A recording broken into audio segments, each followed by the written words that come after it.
Adios, dear Lord, Satan, holy name. When I call on the light within, I go home. Adios, dear Lord, Satan, holy name. When I call on the light within, I go home. Call on the light within. Call on the light within. Call on the light. Call on the light. Call on the light within. Call on the light within. Call on the light within. Call on the light. Call on the light. Call on the light within. Hiding on to the Lord, Satinam, holy name. When I call on the light within, I go home. Hiding on to the Lord, Satinam, holy name. When I call on the light within, I go home. Call on the light within. Sing it.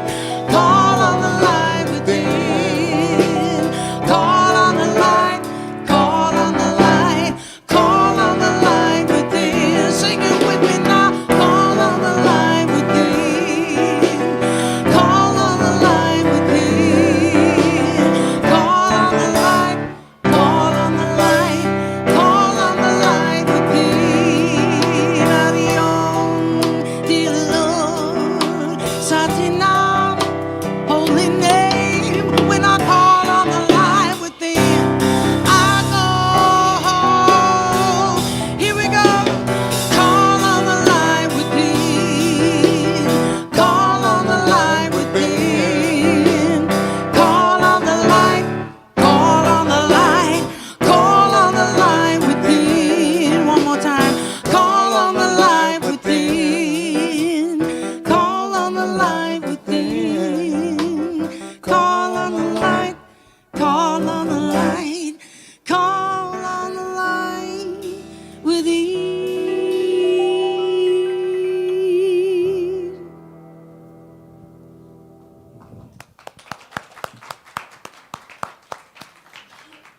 Good morning. I'm Reverend John Riley. I have the joy of serving as your senior minister, and it's wonderful to see you all here this morning. I'd like to welcome you to our Sunday celebration experience. We're so grateful that you're here today. If you're new to Unity, what we want you to know is that Unity is a global spiritual movement of people that are open and welcoming to people from all walks of life and all backgrounds. We teach positive, practical spiritual principles that you can apply in your life every day to help you live a more joyful and abundant life. We're so blessed to have you with us here today, whether you're here in the sanctuary, whether you're watching online on the live stream, or whether you're watching during the week. Know that you are in our hearts and in our prayers, and wherever you are in this moment, you're in the right place at the right time right now. Because wherever you are, God is. Yes? We are so blessed this morning to have with us Casey Wicker as our platform leader, Ronnie Beck on drums, Russell Norman on piano, and Margot LeDuc as our soloist. And we will begin our service with our opening song, so I'll invite you all to stand as Margot leads us.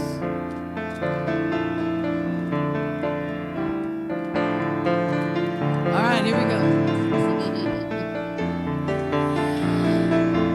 I'm opening, I'm opening, I'm opening to the Spirit of love. I'm opening, I'm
right time, and I'm just where I'm supposed to be.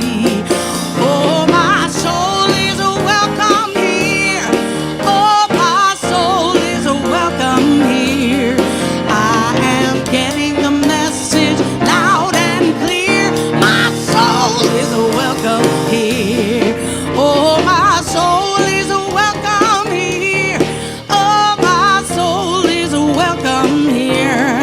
I am getting the message loud and clear. My soul is welcome here. I am getting the message loud and clear. My soul is welcome right here.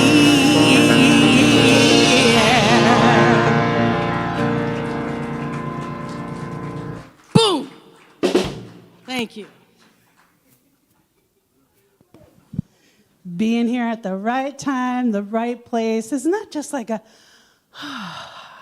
nothing to strive for? It's wonderful to see you here this morning. My name is Casey Wicker, and it's a joy to be your platform assistant today. We have 5 core principles that guide us on our way, and these can be found in the little cards, on the cards in front of you in the pews. The first, God is. There is only one power active in the universe and in our lives, God the good, omnipotent. And whether you call it God, goodness, isness, life, universe, guess what? Our second principle is you're it. It's the I am. God is the substance and intelligent innate in every person and in all creation. You cannot be separate from God. And the third principle is the law of mind action. It's so important for us to know that we have the ability to affect our world, for thoughts in the mind produce after their kind. And so, if we have that much power, we better practice number 4. And that is meditation and prayer. Meditation and prayer connects us with that creative, constructive power of God to work in us, through us, as us. And then it's the action. This is the action, the 5th principle, the daily practice. For as we practice these principles daily, we express more and open more to that divine within us, and life gets better. Yes, yes? Yes, yes. And these 5 core principles also help us with our vision statement. And just take a little breath and get grounded, and let's just say this together, affirm it. Centered in God, we co-create a world that works for all. So it is.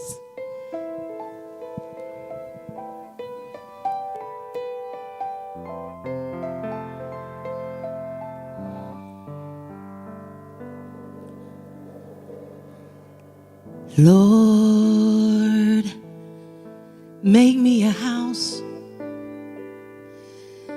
Make me a house of prayer.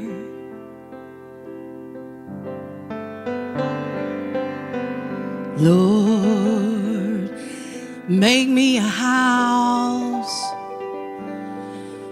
Make me a house of prayer. A house of prayer. Lord, build me a house. Build me a house of prayer. A house of prayer. Lord, build this a house. Build this a house of prayer. A house of prayer. May the fire of my altar never burn out. May the fire of my altar never burn out. The fire of my altar never burn out.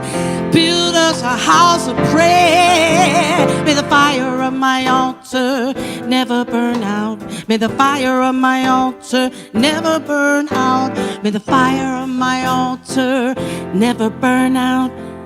Never burn out. Ever burn out. And build us a house of prayer.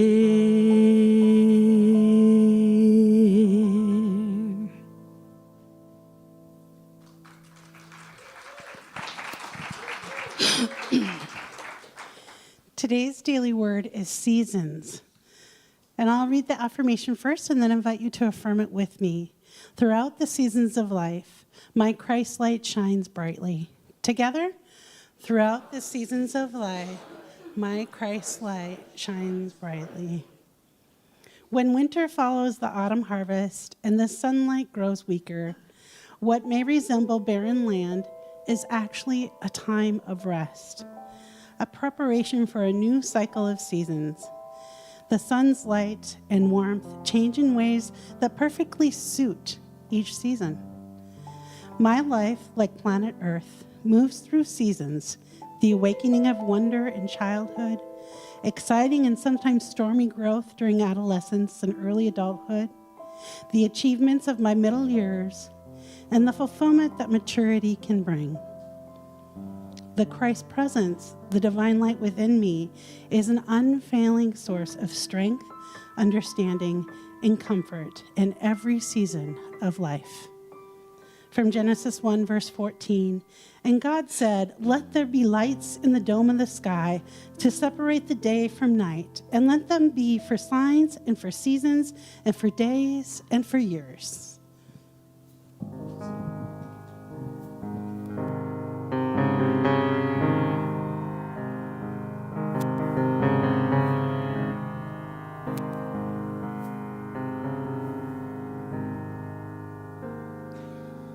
I love you, Lord, for your mercy never fails me. All my days I've been held in your hands. From the moment that I wake up until I lay my head, I will sing of the goodness of God. 'Cause all my life you have been faithful, and all my life you have been so good. With every breath that I am able, I will sing of the goodness of God. I love your voice. You have led me through the fire, darkest nights. You are close like no other. I've known you as a father. I've known you as a friend. And I have lived in the goodness of God. 'Cause all my life you have been faithful. All my life you have been so good. With every breath that I am able, I have lived of the goodness of God.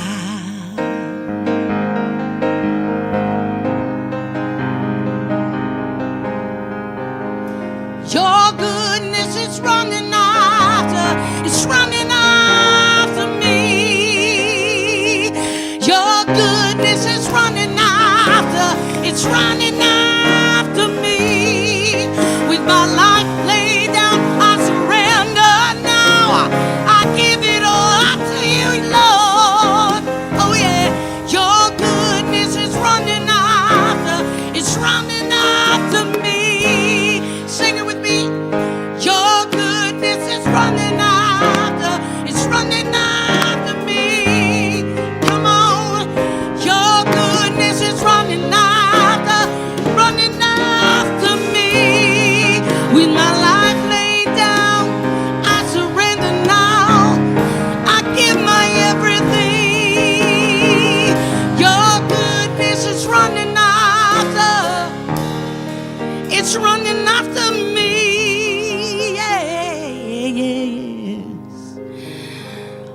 'Cause all my life you have been faithful. And all my life you have been so, so good. With every breath that I am able, I will sing of the goodness of God.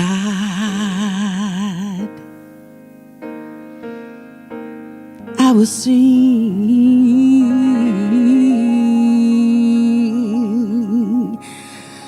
of the goodness of God.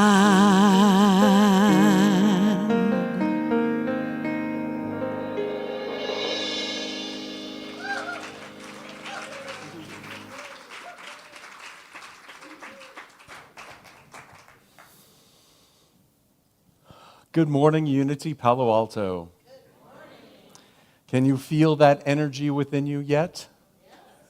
That goodness of God that you are one with?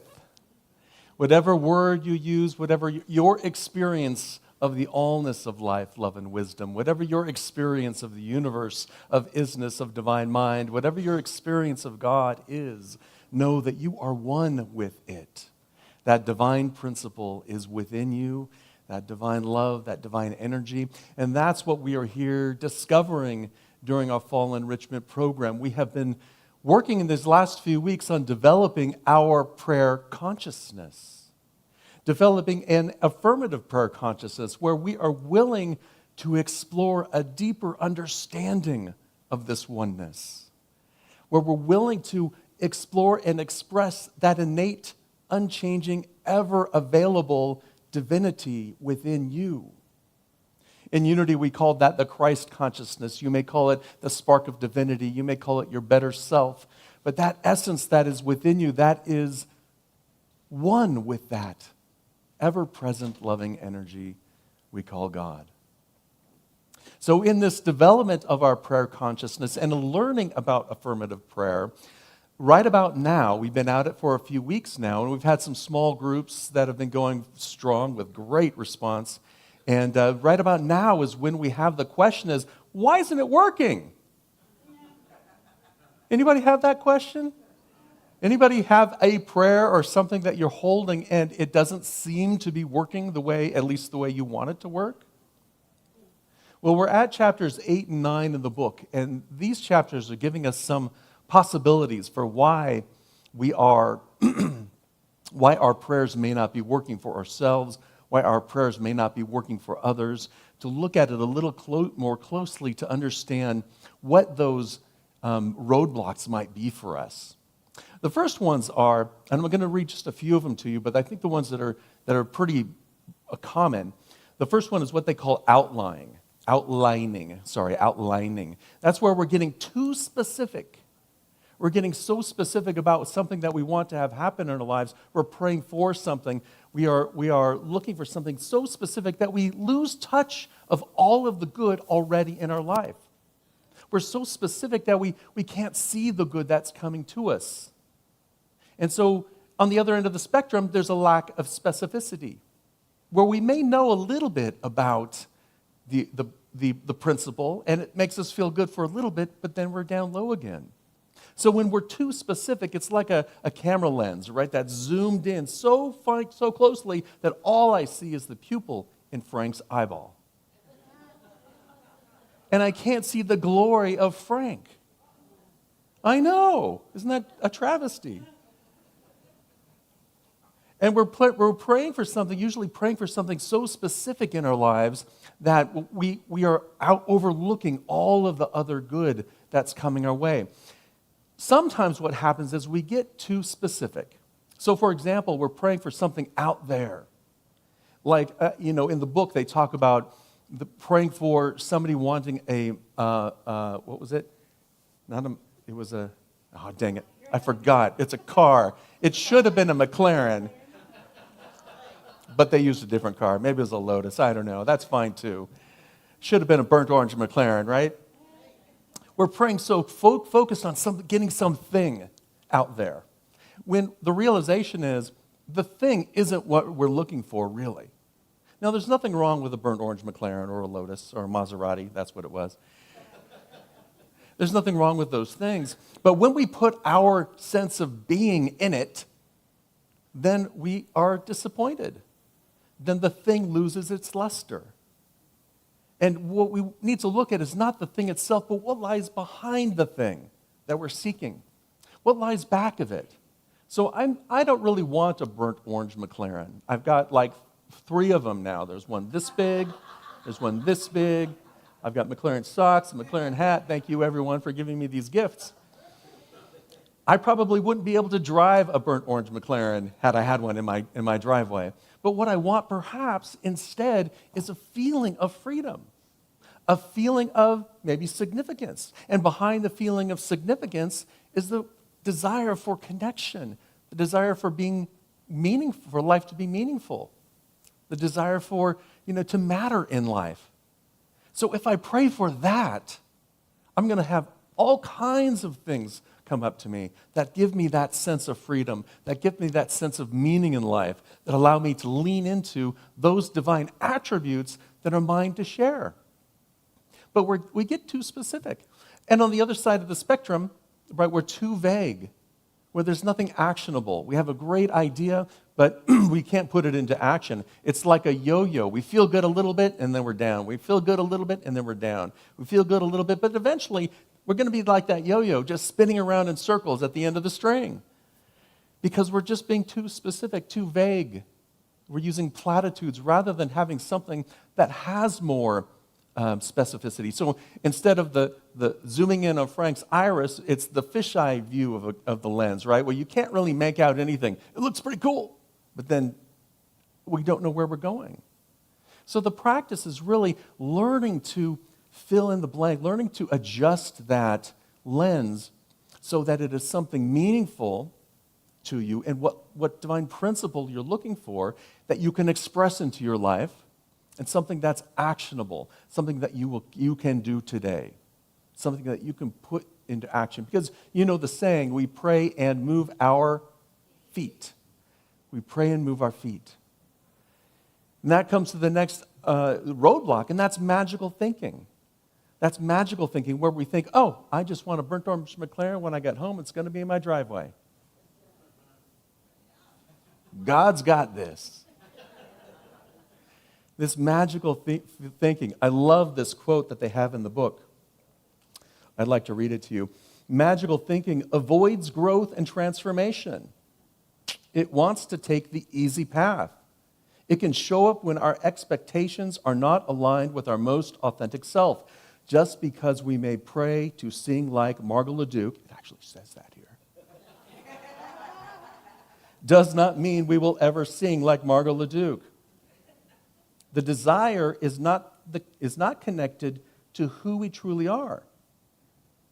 It is connected to our idea about talent or success or fame that is merely a construct unrelated to our own potential. What we want to be we want to be most authentic. We want to be our most authentic self singing. Our Margot Leduc can only sing as Margot Leduc. But each of us will sing in our own way and with our own talents. So we let go of this magical thinking and we live more into the expression that we want to create in life. And we move our feet. We want to look at it from a new understanding. And as we live from this new understanding of affirmative prayer, our authentic self begins to show up more.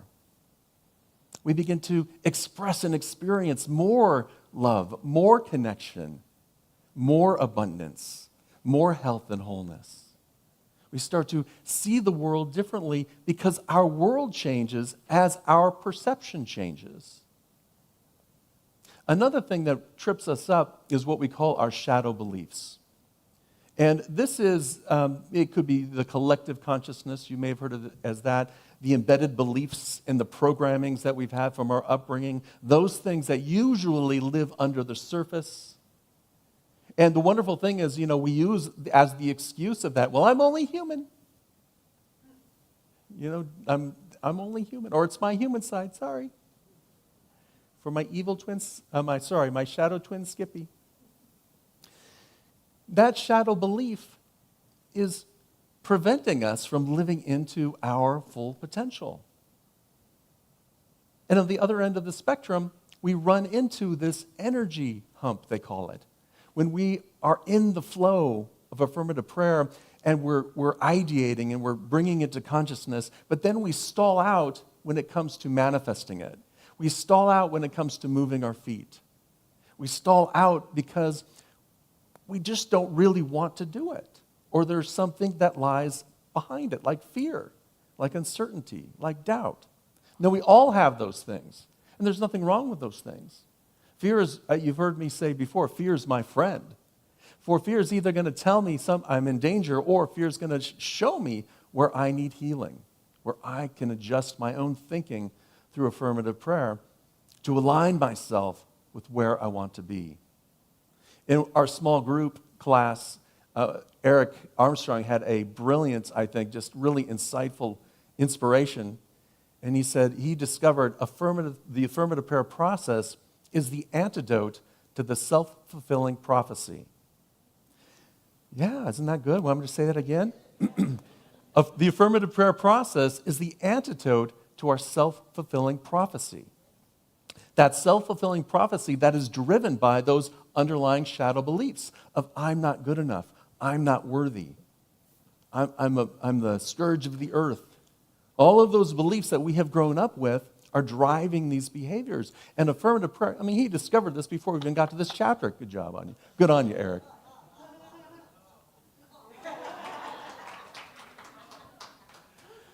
Okay, good job, Eric's ego. So we resist it. We resist when we get to that level of energy. We resist going over the hump. We resist moving forward. We resist bringing things from manifestation from thought to actualization. We leave it in our consciousness. It's like that yo-yo going up and down. I believe it, I got it, and then, I don't got it. And we stall out because because of our own self-fulfilling prophecies, because of our own self-deteriorating beliefs, those things that diminish us. In this book, he says, the energy hump is actually a gift. The energy hump is slowing us down, a concretizing of something into form. It is an invitation to explore what we need to become, breathing into the process, reflecting on how we can be our own answered prayer can shift abstract ideas to concrete, authentic action. So when you get to that point where there's a pause, it's okay, because we all are there. We all get to there at some point when we're moving through a goal, a dream, a vision, where we're holding a prayer for someone or ourselves. We slow down and we take a breath and we allow ourselves to be present to see what divine principle that lies behind it that I want to become. How can I bring that principle more effectively into my life? Affirmative prayer is the antidote. So given those roadblocks, how then shall we pray with others? This occurs very frequently. There are people maybe someone who might come to you and ask for prayer, or you may be praying for someone on your own. So what happens, what's blocking or preventing all of the good that I'm holding for someone else being realized? It's because of all of those things that we just talked about. Those all apply.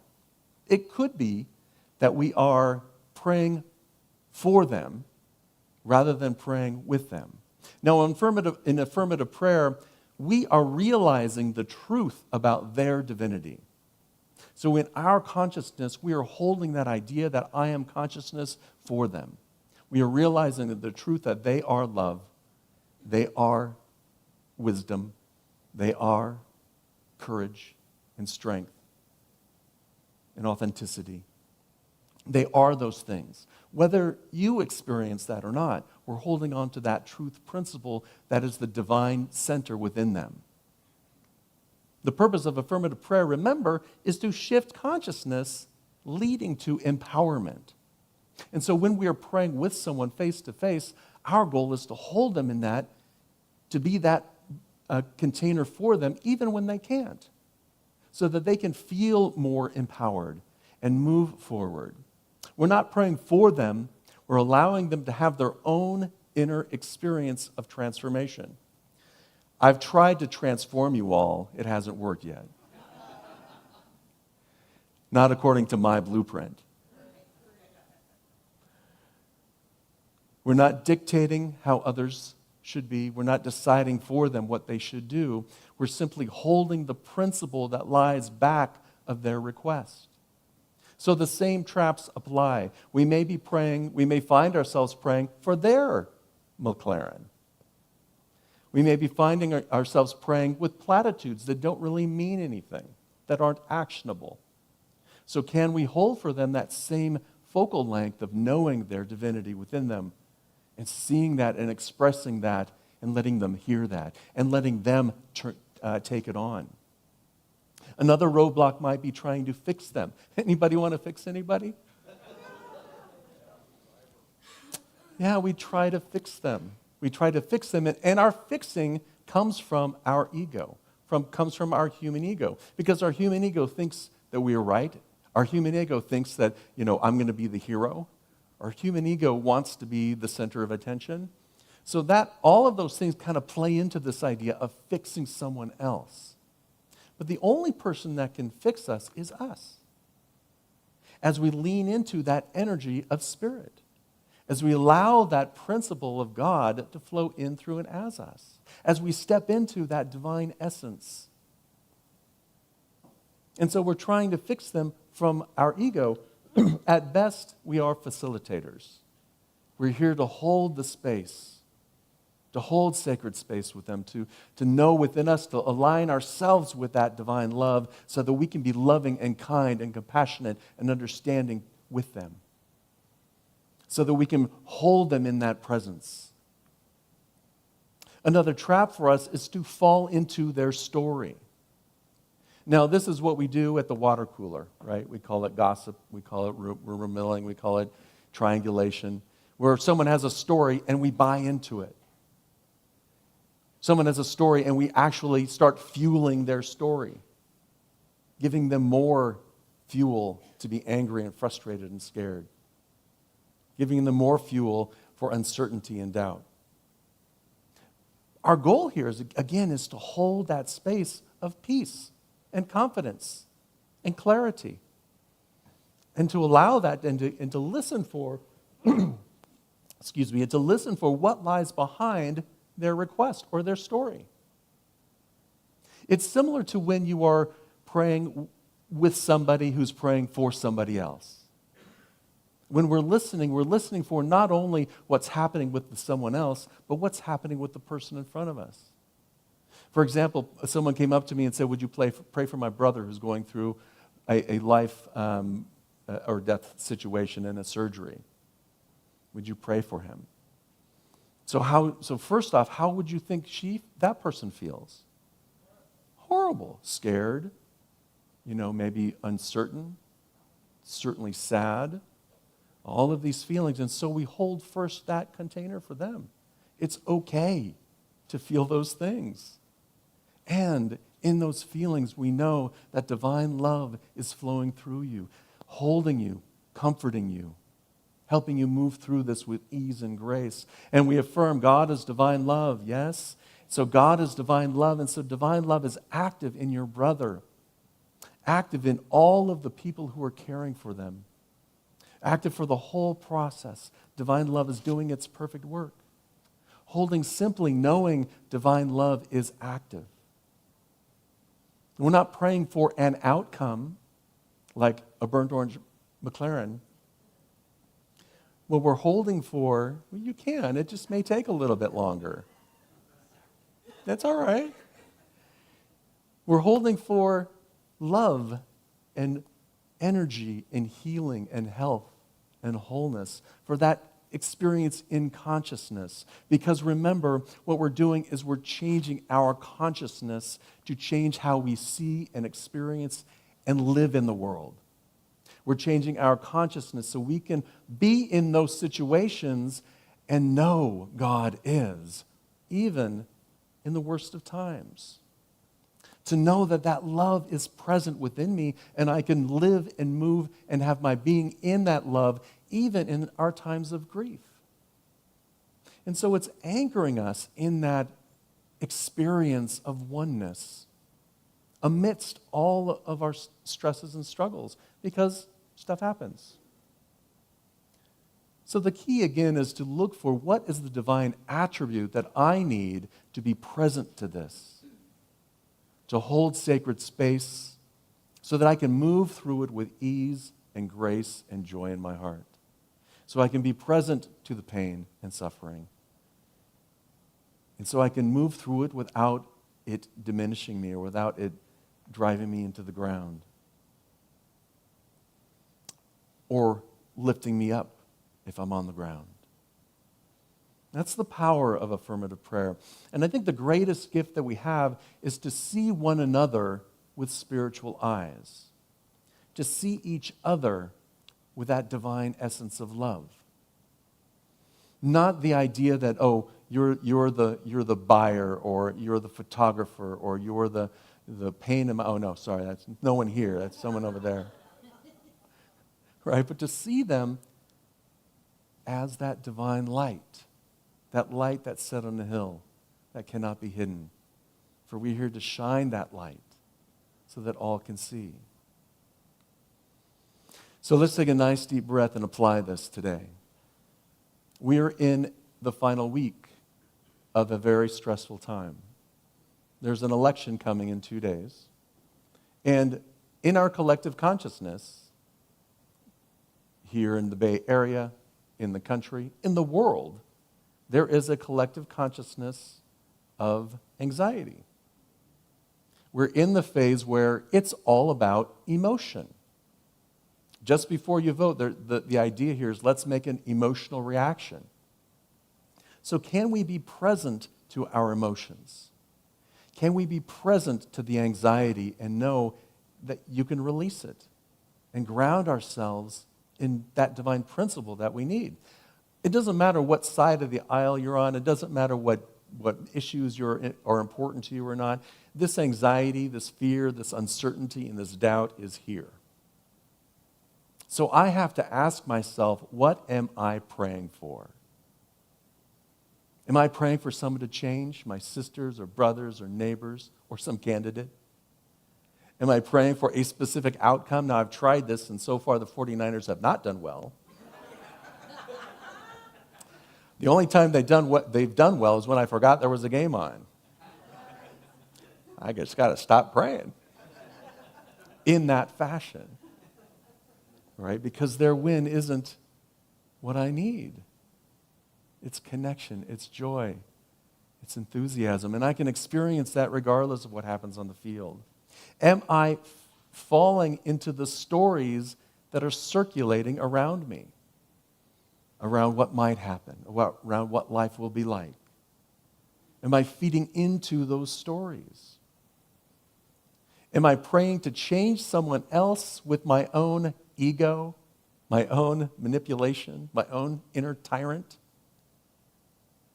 Or am I holding someone with love, an unconditional love?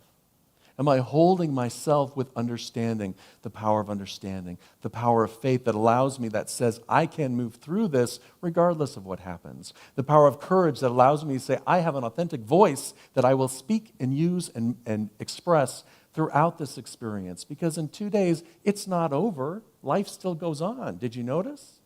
Life is going to go on. So our goal is to continue to sink into those divine principles that will help you be present to what is and help you to be the best light that you can be. to help you speak your mind with kindness and compassion and understanding. So what is it that we need, or what is it that you need to move through these next few days? Think about, and it's going to be different for every person, so think about what divine quality is yours to take on, and how will you bring that into your life over these next few days, few weeks, few months? How will you live more fully into that so that you can be that shining light on the hill for someone else who can't find their light? Is it hope, faith, love, harmony, understanding, compassion, and kindness? The willingness to stand in your own authenticity with strength and power? What will you bring to the world? What will you shine in the world? Let's go to our affirmation, Felix. I'm going to read this affirmation once and then invite you to affirm it with me. And just take a moment to soak it in. Just feel the energy and see if you can feel the love and the harmony. See if you can feel the unifying, prospering energy of Spirit within you. See if you can express and experience that divine love and kindness and joy and abundance in your life. Divine love is the harmonizing, unifying, and prospering energy of the universe. We are divine love. We express kindness, compassion, joy, and abundance. Together, divine love is the harmonizing, unifying, and prospering energy of the universe. We are divine love. We express kindness, compassion, joy, and abundance. And so it is. I think the greatest gift that our spiritual community has to give and that unity has to give to the world is affirmative prayer. It is the process that changes our consciousness. It is the process that is the antidote to our self-fulfilling prophecies, to our shadow beliefs, to our stinking thinking. It's the antidote to our feeling diminished by the things that are happening in life. And the more you practice affirmative prayer, the more affirmative prayer transfers you. As you grow in prayer consciousness, these pitfalls, these challenges, these things start to fall away. And a certain clarity of truth arises. It becomes easier for you to see the world, to share your light in the world, and to be that prayerful presence in the world. Let's take that into our time of meditation and affirmative prayer. I invite you to take a nice, deep, cleansing breath and to close your eyes if that feels comfortable. Or simply soften your gaze as we begin to let go and release of all of the outer experience of life, all of the stresses and strains. Just breathe into this moment. I am open to divine love. I allow my thoughts to settle. And as my thoughts, my concerns, my worries settle, my emotions will follow suit.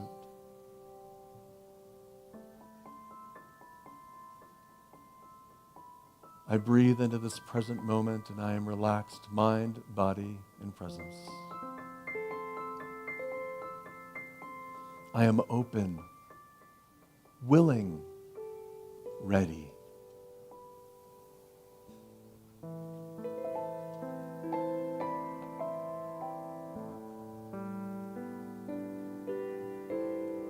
In this moment, the invitation is to open our hearts and breathe, consciously releasing any tension or story, opening to a new understanding, and allowing stillness, possibility, willingness now.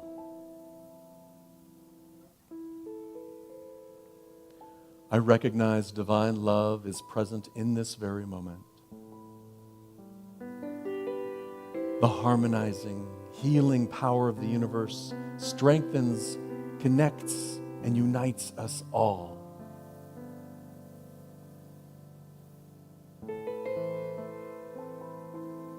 I am one with the allness of life, love, and wisdom. There is only one love, and that love is present in our spiritual community, in our country, in our world.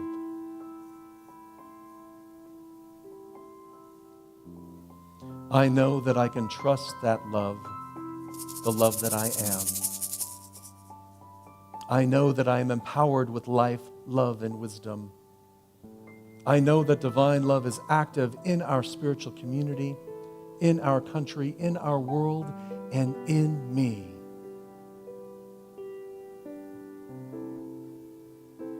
I am grateful for the willingness within me to shine the light of love in the world. I appreciate the harmony, prosperity, and wholeness expressed by this spiritual community. I am joyfully grateful. I am richly, richly blessed.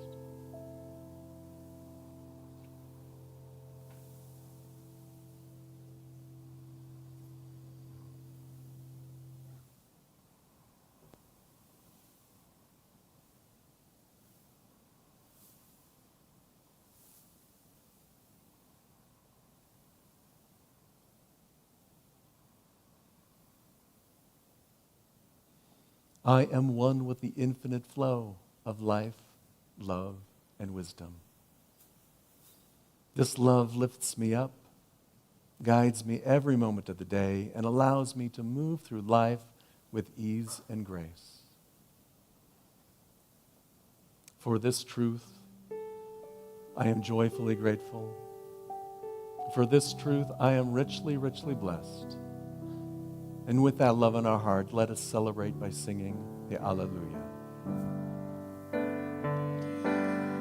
Hallelujah, hallelujah,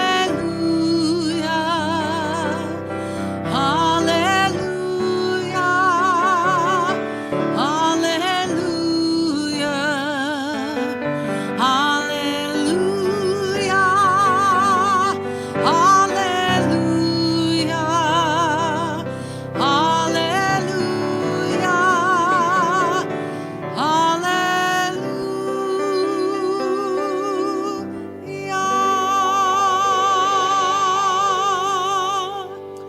With this love in our heart, we bless this spiritual community. We bless all of the prayers in our prayer chest that have come in person or online.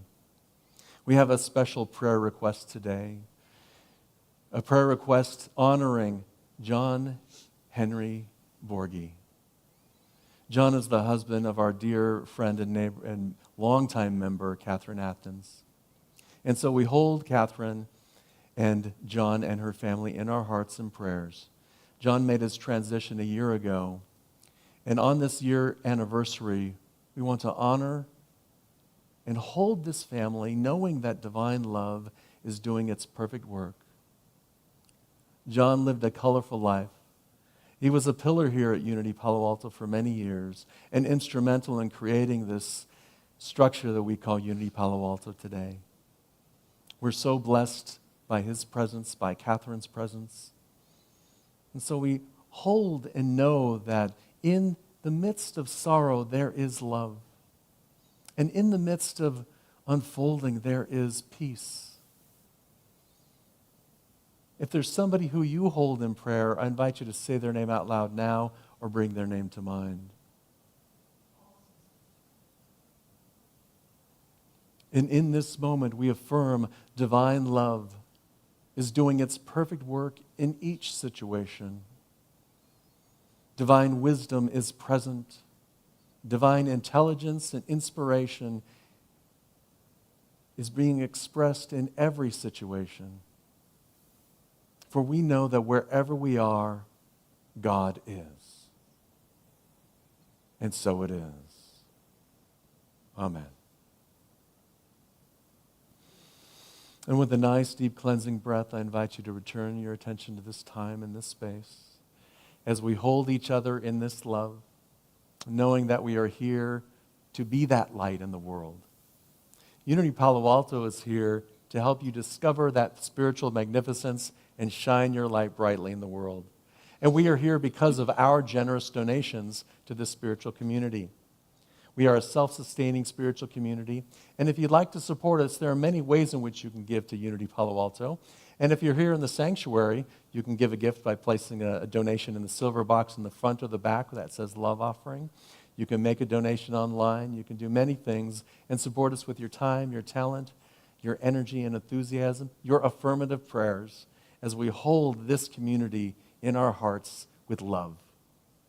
The affirmation that we say is on the screen, and I invite you to affirm it with me. Together, divine love from me blesses and multiplies all that I have, all that I give, and all that I receive. And so it is.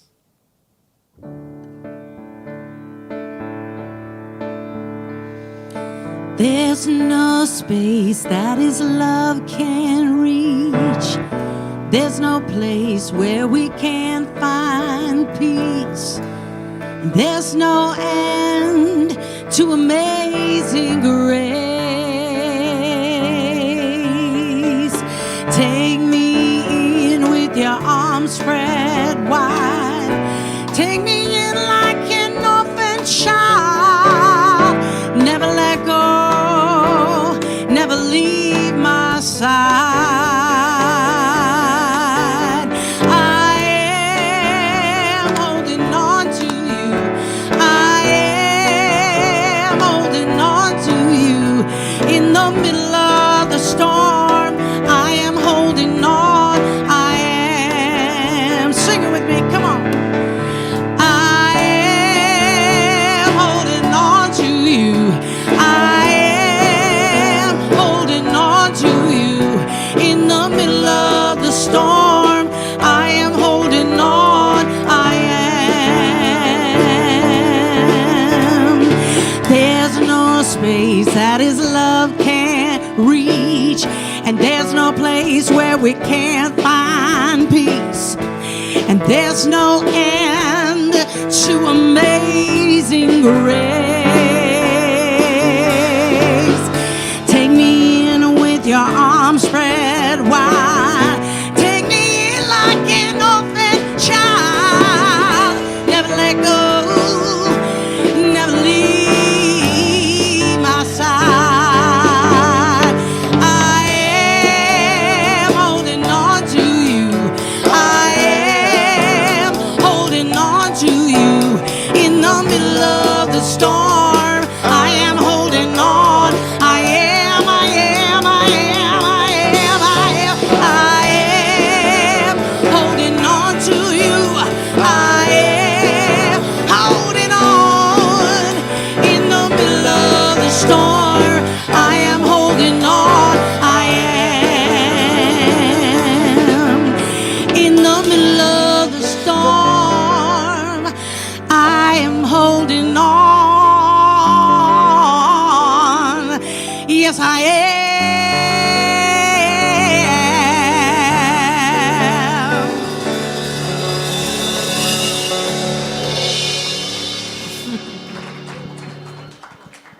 Whew, wait, we are blessed. Yes, yes. I mean, the music, our team here, our team in the back that's helping us with the visual. Yeah, I have to talk for a second. I got to give some names here. I'm naming names. Felix and Polo and Reverend John Riley. What really hit me,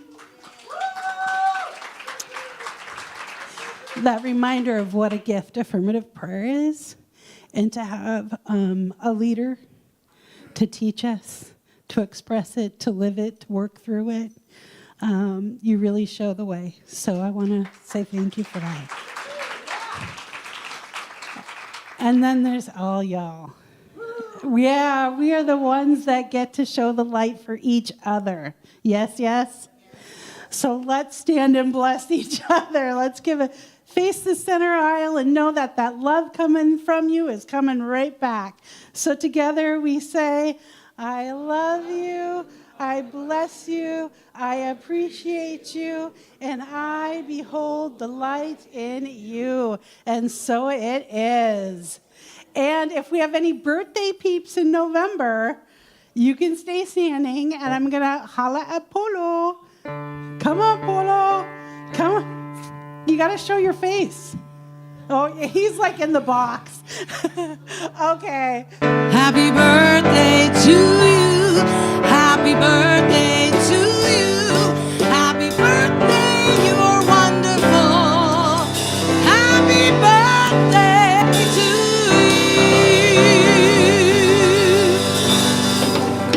Yeah. And Margot, we have, come back. We have a special thing, Margot. Margot, come back. So, Margot, come back. one more birthday that we want to acknowledge. Our dear friend, John Kolb, you may remember, is going to be 80, Right? 103 at the end of this month. Now, our friend John has moved to Oregon, where he's close to his family, so he's not with us in person, but he's with us in spirit. Would you be willing to sing happy birthday to him? Happy birthday to you. Happy birthday to you. Happy birthday, dear one. Happy birthday to you. love Happy you, birthday, John John. Happy birthday. Good stuff, good stuff, good stuff. But wait, it continues. It's not just here. There are so many opportunities happening. Today, Reverend John Riley will lead our community member orientation after service. So the path of membership for Unity Palo Alto begins by becoming a community member. If you are ready to take the next step, focus on your spiritual growth, engage in our community activities, and share of your time and talents, this meeting is for you. In this roundtable style discussion, you will learn more about Unity Palo Alto and how to deepen your connection with our spiritual community. And let's see, in November, the Board of Trustees will be holding their meeting actually after service on Sunday, the 17th. All are invited to attend. This is a business meeting, and our amazing Board of Trustees puts our principles into action as they strive to put spirit first and lead from a consciousness of abundance, love, and understanding. So it's a great opportunity for you to come and partake in that. See them in action. And, la la la la la, warm up your singing voices. We have a sing-along next Sunday in the courtyard after service. So I know, how much fun is that? And this is just a warm-up because the holidays are approaching. And we have, first off, our music holiday toy drive on 12/2 at 7 p.m. Margo, I know. Now, this is the tricky part. Bring a new, unwrapped, unopened, I know, you cannot play with it, gift. Don't open and play with it, no. To support local unhoused kids celebrating the holidays. So Margot just does an amazing job at this. It is so much fun. So great night to come, enjoy your community, enjoy Margot's music, and help the kids. So that's 12/2 at 7 p.m. And on 12/15, I love this, we're having cookies, carols, and chili. I know, Paul Sislo. Give a little wave there, Paul. He's making a veggie chili. I know. How cool is that? Bring us together. I know. And my understanding, Paul, is you do not need to participate in the cookie swap to have the chili. Okay. But I'm just saying it's going to be tempting. If you see cookies in front of you, I'm just saying you might want to bring some. So there's going to be a cookie swap after. And then, of course, caroling. Caroling for cookies. There you go, caroling for cookies. Let's see, and you can RSVP online and in the bookstore. And while you're in the bookstore, it just so happens they're having a sale going on. Woohoo, I know. Let's see, scarves, CDs, and statues are 50% off. I know, okay, look, I'm a bargain shopper. That's just awesome. All right, let's see. I think we got it all correct. Let's see. All the announcements. there was a lot today, so many things happening. And you can check all of this out on unitypaloalto.org and all of our social media channels. Spread the good news that is Unity Palo Alto. Now, if this is the first time, not quite yet, Russell, if this is the first time you're at Unity Palo Alto, or you're back from a long, I feel like the little cane's going to come out. And if you're back from a long absence, I still have the mic. We have a gift. Okay, so if you are new to Unity, you want to join in this joy, you want to connect with us, we invite you to fill out a Connect card in the pew in front of you so we have an opportunity to get to know you. And we also have a lovely little gift in the bookstore where you can go shopping. But it's called 30 Days to Living with Intention. Today I am. So we'd love to give you that gift as well if you're new. Okay, and then lastly, importantly, our prayer chaplains. We have Emmy here today. Yay, hi, Emmy. Emmy's here to lovingly serve our community, and whether you have a prayer that you want to share or a celebration or to be held in, you can find Emmy after service, and we are so grateful for the gift you give our community. Thank you. And now, Russell, now we can stand, face the center aisle, and sing this song of peace. Let there be peace on earth, and let it begin with me. Let there be peace on earth, the peace that was meant to be. With God as creator, family all are we. Let us walk with each other in perfect harmony. Let peace begin with me. Let this be the moment now. With every step I take, let this be my joyous vow. To take each moment and live each moment in peace eternally. Let there be peace on earth, and let it begin with me.